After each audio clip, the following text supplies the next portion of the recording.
கர்த்தருடைய பரிசுத்த நாம மகிமைப்படுவதாக. யோபு என்ற ஒரு மனுஷனை குறித்து வேதத்திலே வாசிக்கிறோம்.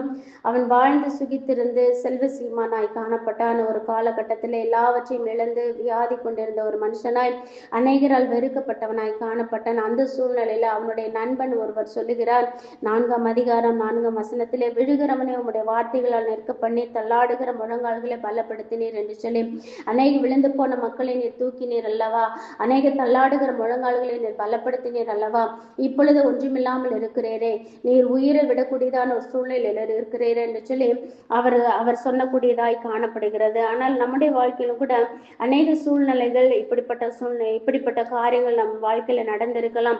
அநேகருக்கு நான் உதவியா இருந்தேன், அநேகரை நான் எழுப்பி விட்டு இருக்கிறேன், அநேகர் என்னால் ஆசீர்வாதம் பெற்றிருக்கிறார்கள், அநேகர் என்னால் நல்லா இருக்கிறாங்க, ஆனால் என்னுடைய வாழ்க்கை இன்றைக்கு எல்லாவற்றையும் இழந்து போன ஒரு நிர்பந்தமான ஒரு சூழ்நிலையில இருக்கிறேன் என்று சொல்லி. ஆனா யோபுடைய வாழ்க்கையில பாருங்க, கடைசி நாட்களில அவன் சிறையிருப்பை மாற்றி இரட்டிப்பாய் ஆசீர்வதித்த தேவன் உங்களுடைய பிரச்சனைகளை மாற்றி இரட்டிப்பாய் ஆசீர்வதிக்க வல்லமையுள்ள தேவனாய் இருக்கிறார். நீங்கள் இழந்து போன எல்லாவற்றையும் பெற்றுக்கொள்வீர்கள்.